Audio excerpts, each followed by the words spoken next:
Hello everyone, আসসালামু আলাইকুম। সবাইকে ওয়েলকাম আরও একটা গাইডলাইন ভিডিওতে।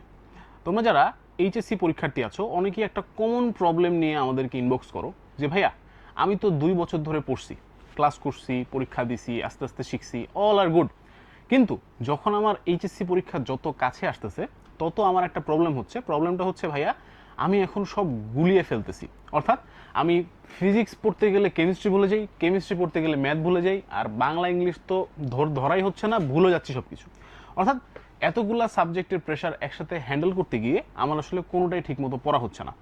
এই প্রবলেমটা খুবই কমন এবং হওয়াটাই আসলে খুব স্বাভাবিক। কেননা তোমরা সারা যে পুরা 2 বছর ধরে বা 1.5 বছর ধরে যা পড়তেছো, সব কিছু আলাদা আলাদা করে পড়তেছো, বাট সব চ্যাপ্টার সব কিছু যখন একসাথে তোমার ব্রেইন প্রসেস করতে চাচ্ছে, তখন দেখা যাচ্ছে যে তুমি আসলে ঠিকমতো সেটাকে প্রেজেন্ট করতে পারতেছো না, বা পরীক্ষায় আসলে সেই ভালো লেভেলের অ্যান্সার তুমি আর লিখতে পারতেছো না। তো এটার জন্য আসলে কি করা যায় ভাইয়া, হোয়াট ইজ দ্য সলিউশন? সলিউশনটা খুবই সিম্পল। সলিউশনটা হচ্ছে তোমাকে রিপিটেটিভ প্র্যাকটিস করতে হবে উইথ অ্যাপ্রোপ্রিয়েট গ্যাপস। মানে কি, আমি একটু ভেঙে বলি ভাই, ইংলিশে বললেন অনেক কুল লাগলো, বাট আসলে কিছু বুঝলাম না। ব্যাপারটা হচ্ছে যে তুমি ধরো আজকে ফর এক্সাম্পল শনিবার, তুমি আজকে ফিজিক্স পড়লা, দেন তুমি নেক্সট ফিজিক্স কবে পড়তেছো এইটার উপরে ডিপেন্ড করে যে তোমার আজকে যা পড়লা এটা মনে থাকবে কিনা। তুমি ধরো আজকে শনিবার ফিজিক্স পড়লা, ফাইন, নেক্সট দিন তুমি অন্য কিছু পড়লা, ম্যাথ পড়লা, ফাইন, বাট 3 দিনের ভিতরে তুমি যদি আবার এই ফিজিক্সে ব্যাক আসতে পারো, আবার যা পড়লা এটা যদি তুমি আবার জাস্ট পেজটা উল্টায়ও দেখতে পারো, that will improve your revision. মানে তোমার মাথায় জিনিসটা তখন গেঁথে যাবে। অর্থাৎ ব্রেইন সেই সমস্ত জিনিসকেই মনে রাখে যেগুলো রিপিটেটিভ ওয়েতে হয়।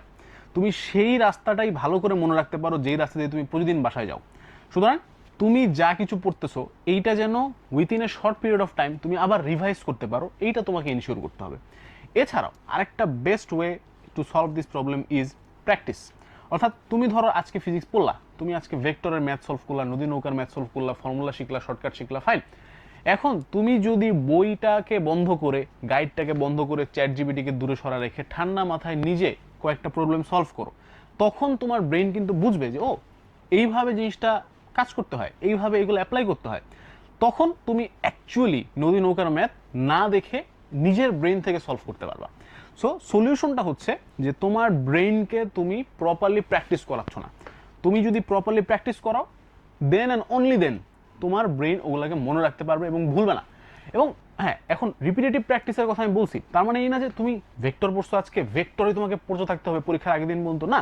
তুমি যখন একবার দুইবার রিভিশন দিবা, তখন তোমার ব্রেন অটোমেটিক সেট হয়ে যাবে। তারপরে 1 মাস পর রিভিশন দিলে হবে, তারপরে 3 মাস পর রিভিশন দিলে হবে। ওকে, যদিও এত সময় তোমাদের আসলে এইচএসসি পরীক্ষার আগে নাই, জাস্ট সেইং।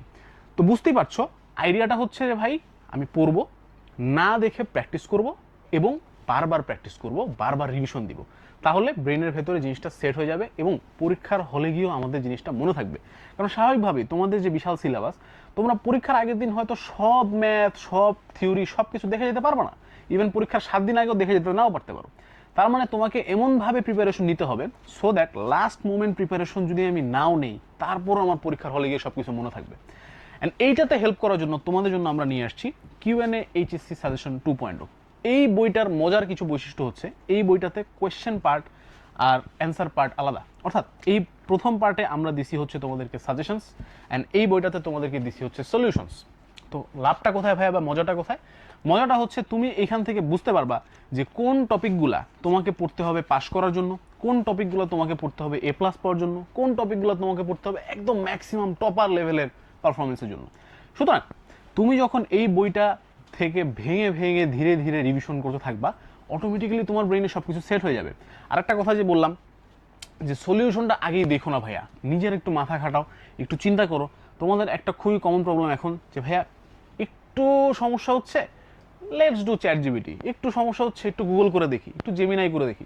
এই জিনিসটা থেকে বেটার ওয়ে হচ্ছে, প্রবলেমটা হচ্ছে চিন্তা করো 10 মিনিট, পারতেছি না, সলিউশন দেখো ভাই। তোমাদের জন্য টোটাল 750 পেজের মধ্যে টোটাল এইচএসসি বইয়ের, এইচএসসির সবগুলো সাবজেক্টের কিন্তু আমরা কোয়েশ্চেন বা সাজেশনও রাখছি এবং সায়েন্সের সব সাবজেক্টের সলিউশনও রাখছি।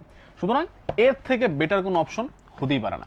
সো যেগুলো যেগুলো বললাম যে ভাই, repetitive revision techniques, practising techniques, এবং না দেখে কিভাবে ব্রেন খাটায় খাটায় কীভাবে ম্যাথ সলভ করতে হবে, কীভাবে প্রবলেম সলভ করতে হবে, এই জিনিসগুলো যদি তোমরা মাথায় রাখো, ইনশাল্লাহ তোমাদের এইচএসসি পরীক্ষা অনেক ভালো হবে।